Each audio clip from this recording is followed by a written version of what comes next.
My dear student, मैं Sunil sir sky physics classes में आपका स्वागत करता हूं।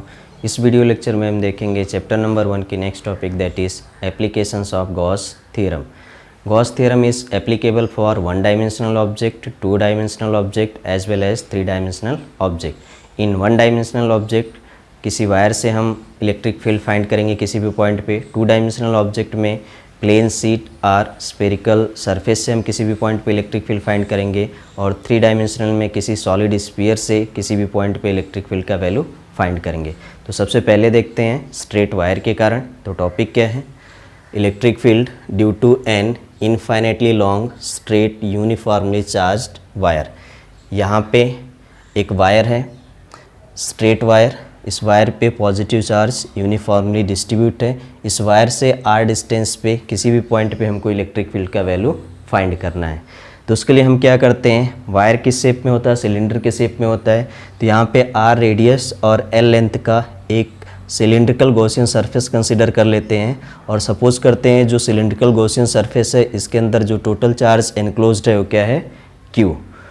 तो सबसे पहले देखते हैं यहाँ से इलेक्ट्रिक फील्ड और एरिया वेक्टर के बीच का एंगल क्या होता है, इस गॉसियन सरफेस से कितना फ्लक्स लिंक हो रहा है। तो सबसे पहले देखते हैं जो कर्व सरफेस है सिलेंडर का, वहाँ पे एरिया वेक्टर का डायरेक्शन किधर होगा? परपेंडिकुलर टू द सरफेस, इस साइड, ठीक है। और इलेक्ट्रिक फील्ड का डायरेक्शन, ये पॉजिटिव रॉड है या पॉजिटिव वायर है, तो इलेक्ट्रिक फील्ड का डायरेक्शन किधर होगा? Away from the positive charge, इस साइड। और इस साइड अगर देखना है तो किधर होगा? इस साइड, ठीक।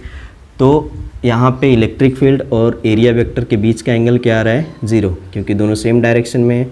यहाँ पे देखो, यहाँ पे इलेक्ट्रिक फील्ड का डायरेक्शन तो इधर होगा, बट एरिया वेक्टर किधर होगा? ये सरफेस है, सरफेस के परपेंडिकुलर क्या होगा? डायरेक्शन नीचे की ओर। मीन्स एरिया वेक्टर और इलेक्ट्रिक फील्ड के बीच का एंगल कितना है? 90। ऐसे ऊपर देखोगे इलेक्ट्रिक फील्ड इधर है और area vector perpendicular to the surface, means यहाँ पे भी एंगल क्या है? 90। मीन्स यहाँ पे एंगल 90 है, यहाँ पे एंगल 90 और यहाँ पे एंगल 0 है। सेम एज इधर भी होगा, इधर एंगल 90, इधर 90 और इधर एंगल क्या होगा? 0, ठीक है। तो इस गॉसियन सरफेस से टोटल फ्लक्स फाइंड कर लेंगे। तो सबसे पहले देखते हैं लीनियर चार्ज डेंसिटी क्या हो जाएगा। तो linear charge density lambda is equal to क्या होता है? Q by L. यहाँ से Q फाइंड कर लो, मीन्स इस गॉसियन सरफेस के अंदर टोटल चार्ज कितना है। तो Q इज इक्वल टू क्या हो गया? Lambda into L. उसके बाद हम फाइंड कर लेते हैं फ्लक्स। तो हम देखेंगे flux linked with the curve surface, cylindrical curve surface. तो यहाँ पे देखेंगे क्या? फ्लक्स लिंक्ड विथ सिलिंड्रिकल या फिर flux link with curve surface, इसको ले लेते हैं φ1। फार्मूला क्या होता है? इंटीग्रेशन फ्लक्स का फार्मूला E डॉट dA। वहाँ पे स्मॉल एरिया हमने कंसिडर किया dA1, तो हो जाएगा इंटीग्रेशन E डॉट B क्या होता है? AB cos थीटा, तो ये हो जाएगा E dA1 और एंगल क्या है? 0, मीन्स cos 0। cos 0 कितना होता है? 1। इलेक्ट्रिक फील्ड कांस्टेंट है, उसको बाहर ले लो। इंटीग्रेशन क्या बचा? dA। Curve surface area of cylinder क्या होता है? 2 पाई r circumference into height, height मतलब लेंथ। तो curve surface area of cylinder क्या हो जाएगा? E इंटू 2 पाई r l, इक्वेशन नंबर 1, ठीक। इसके बाद हम फ्लक्स फाइंड कर लेते हैं इस सर्कुलर सेक्शन से और इस सर्कुलर सेक्शन से। तो flux linked with circular section, circular section से कितना फ्लक्स लिंक होगा? तो इसको ले लेते हैं φ2 इक्वल्स टू E डॉट, नीचे वाले का एरिया क्या कंसिडर किया? dA2, तो हो गया E dA2 cos, बीच का एंगल कितना है? 90, मतलब cos 90, मीन्स ये फ्लक्स क्या हो गया? 0, ठीक है। अब ऊपर वाले के लिए फ्लक्स फाइंड कर लो। तो क्या हो जाएगा? φ3 इज इक्वल टू सेम इसके जैसा E dA3, मीन्स ये क्या हो जाएगा? E dA3 cos 90 और cos 90 क्या होता है? 0, मतलब फ्लक्स φ3 का वैल्यू क्या हो गया? 0। ये हो गया इक्वेशन नंबर 2 और ये हो गया इक्वेशन 1 ले लो, इसको 2 कर दो, इसको 3 और इसको 4।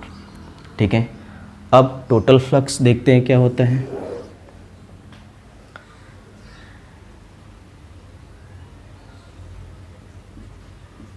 Total flux linked with cylindrical surface। Total flux क्या हो जाएगा, phi equals to phi 1 plus phi 2 plus phi 3। Phi equals to phi 1 क्या है, E into 2 pi R L, phi 2 0 और फाई 3 0। मीन्स टोटल फ्लक्स क्या आ गया, E into 2 pi R L. Equation number कौन सा हो गया, 5th। अकॉर्डिंग टू गॉस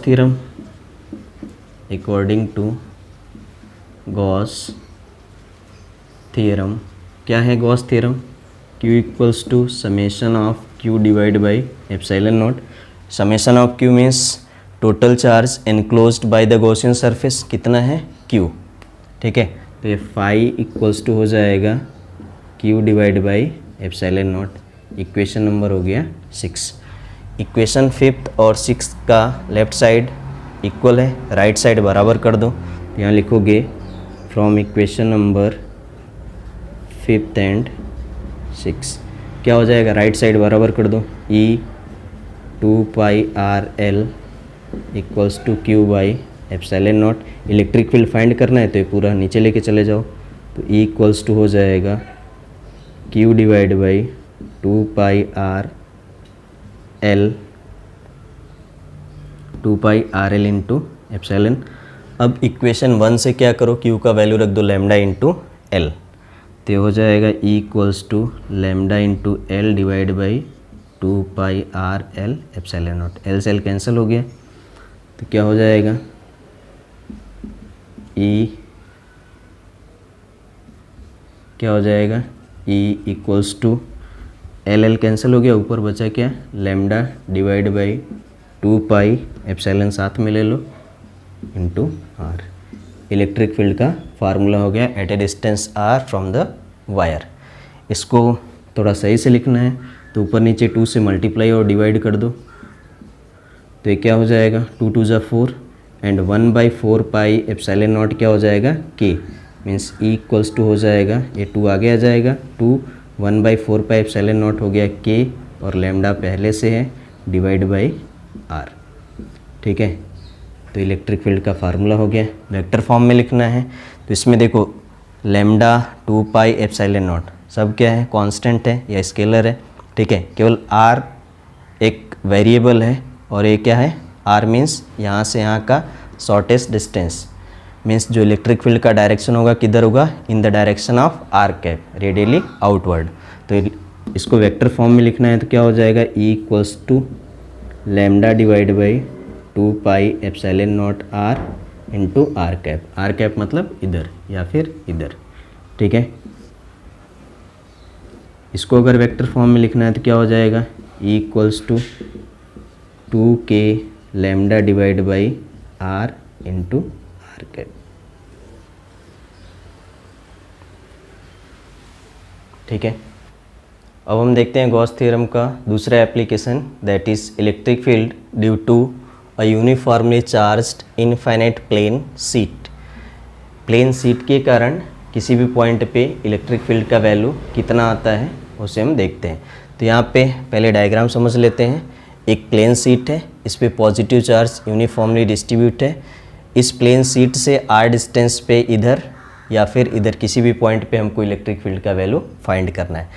तो सबसे पहले हम क्या करते हैं, किसी भी पॉइंट P पे या P डैश पे इलेक्ट्रिक फील्ड फाइंड करने के लिए हम यहाँ पे एक सिलिंड्रिकल गॉसियन सरफेस कंसीडर कर लेते हैं, जिसका लेंथ कितना है 2r और क्रॉस सेक्शनल एरिया कितना है कैपिटल A। और इस गॉसियन सरफेस के अंदर जो टोटल चार्ज एनक्लोज्ड हो रहा है वो ले लेते हैं स्मॉल q।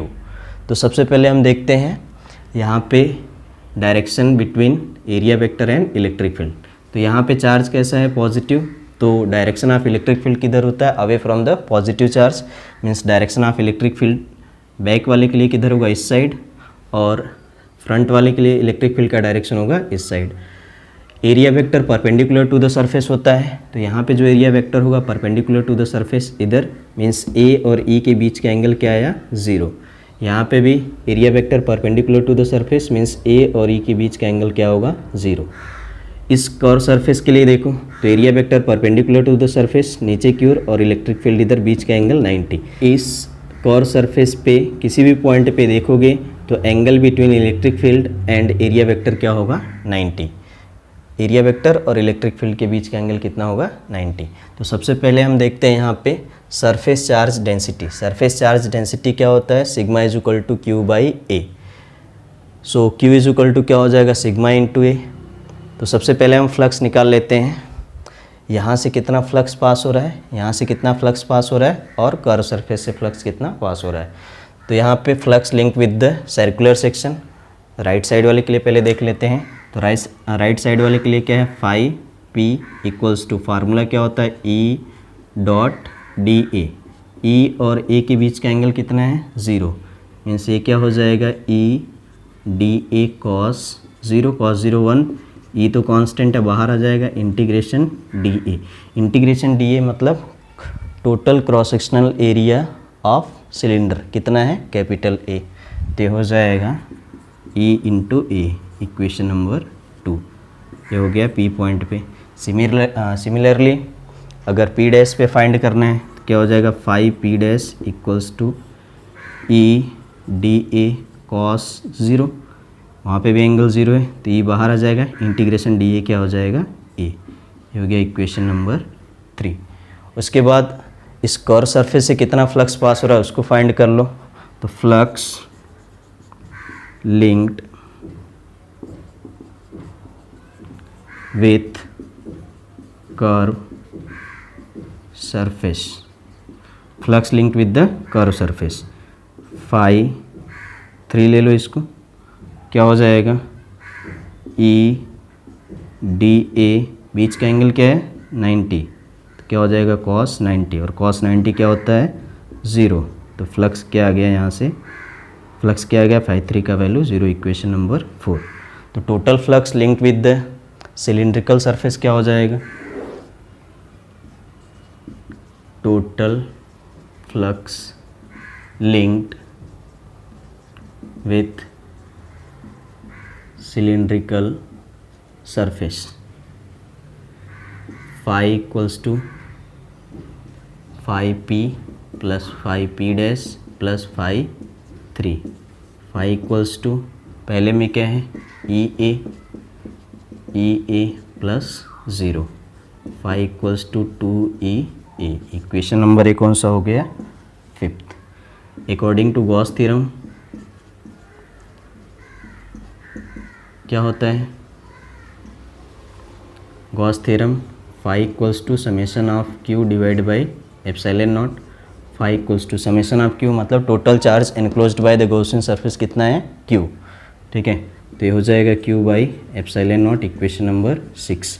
कंपेयर कर दो, लेफ्ट साइड बराबर है, राइट साइड बराबर हो जाएगा, तो लिखोगे यहाँ पे from equation number 5th and 6,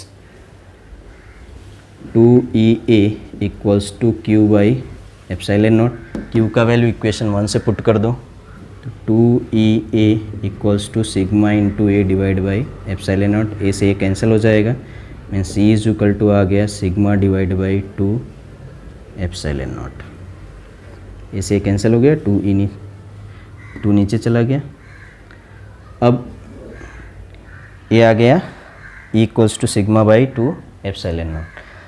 अगर इसको वेक्टर फॉर्म में देखना है तो वेक्टर फॉर्म में क्या हो जाएगा, E equals to sigma divide by 2 epsilon naught into N cap. N cap मतलब सरफेस के परपेंडिकुलर जो डायरेक्शन होगा, सरफेस के परपेंडिकुलर इधर का डायरेक्शन इस साइड और इधर का इस साइड, ठीक है। तो ये हो गया E equals to sigma by 2 epsilon naught into N cap. अब हम देखते हैं दो प्लेन शीट अगर पास पास में रखे हुए हैं तो किस पॉइंट पे इलेक्ट्रिक फील्ड मैक्सिमम होगा और किस पॉइंट पे मिनिमम होगा। तो जैसा कि यहाँ पे डायग्राम में दो डायग्राम है, पहले वाले में दोनों सीट कैसा है, पॉजिटिव है। पहले वाले सीट पे जो सरफेस चार्ज डेंसिटी है सिग्मा 1 है और दूसरे वाले सीट का क्या है, सिग्मा 2। तो दोनों प्लेट कैसा है, पॉजिटिव है। तो किसी भी पॉइंट पे P, Q, R किसी भी पॉइंट पे नेट इलेक्ट्रिक फील्ड का वैल्यू क्या होगा, किस पॉइंट पे मैक्सिमम होगा और किस पॉइंट पे मिनिमम होगा। तो सबसे पहले देखते हैं एट पॉइंट P। तो at point P electric field due to this positive sheet, इसका डायरेक्शन किधर होगा, पॉजिटिव है तो away from the positive charge, मतलब E1 का डायरेक्शन किधर होगा, away from the positive charge. दूसरा वाला प्लेट इस ए भी पॉजिटिव चार्ज है, इसका डायरेक्शन किधर होगा, away from the positive charge. Means at point P net electric field का डायरेक्शन क्या है, अपोजिट है। ठीक है, तो E1 का वैल्यू क्या है, sigma 1/2 epsilon naught, E2 is equal to sigma 2 equals to sigma 2/2 epsilon not.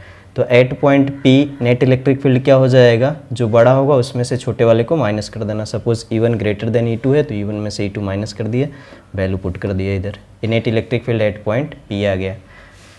दूसरा एट पॉइंट Q पे क्या हो जाएगा, electric field due to this positive sheet away from the positive charge and this positive sheet away from the positive charge. ठीक है, तो यहाँ पे दोनों क्या हो जाएगा, ऐड हो जाएगा क्योंकि सेम डायरेक्शन में है। तो electric field at point Q क्या हो जाएगा, E1 प्लस E2, E1 का वैल्यू रख दिया, E2 का वैल्यू रख दिया। ठीक है, और सेम एज तीसरे वाले के लिए electric field at point R due to positive charge away from the positive charge, और इसके लिए भी डायरेक्शन क्या होगा, away from the positive charge. Means यहाँ पे भी डायरेक्शन सेम है, यहाँ पे भी इलेक्ट्रिक फील्ड क्या हो जाएगा, ऐड हो जाएगा, मतलब ER is equal to E1 plus E2, value रख दिया। मीन्स ये दोनों प्लेट के बाहर इलेक्ट्रिक फील्ड मैक्सिमम मिल रहा है मैग्नीट्यूड में और बीच में इलेक्ट्रिक फील्ड क्या है, कम। दूसरे वाले डायग्राम में देखते हैं, यहाँ पे एक पॉजिटिव प्लेन सीट है और यहाँ पे एक नेगेटिव प्लेन सीट है। तो इसके बीच में देखते हैं, तो electric field due to positive sheet away from the positive charge, E1 का डायरेक्शन किधर है, right side, and electric field due to negative sheet towards the negative charge. Means P point पे दोनों डायरेक्शन सेम है, दोनों direction same है तो क्या लिखोगे, EP equals to E1 plus E2, value रख दिया। Q पॉइंट पे देखो, Q पॉइंट पे डायरेक्शन ऑफ इलेक्ट्रिक फील्ड इस पॉजिटिव सीट के कारण away from the positive charge and negative के कारण टूवर्ड्स द नेगेटिव चार्ज। ठीक है, तो यहाँ पे अपोजिट में है, अपोजिट में है तो क्या करो, बड़े वाले में से छोटे को माइनस कर देना।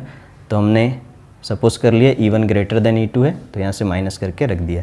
Same as at point R positive charge के कारण अवे फ्रॉम द चार्ज और नेगेटिव के कारण टुवर्ड्स द चार्ज, यहाँ पे भी डायरेक्शन अपोजिट है तो यहाँ से भी बड़े वाले में से छोटे को माइनस कर दिया और वैल्यू रख दिया। ठीक है, तो यहाँ पे दिख रहा है जो इलेक्ट्रिक फील्ड मैक्सिमम है कहाँ पे है, अगर एक सीट पॉजिटिव दूसरा सीट नेगेटिव है तो इलेक्ट्रिक फील्ड मैक्सिमम कहाँ पे है, प्लेट के बीच में है और बाहर क्या है, मिनिमम। ठीक है, तो ये कंडीशन हम कैपेसिटर में यूज करेंगे। सेकेंड लेसन में जब कैपेसिटर पढ़ेंगे तो इलेक्ट्रिक फील्ड मैक्सिमम कहाँ पे होता है, इस दोनों प्लेट के पॉजिटिव और नेगेटिव प्लेट के बीच में इलेक्ट्रिक फील्ड मैक्सिमम होता है।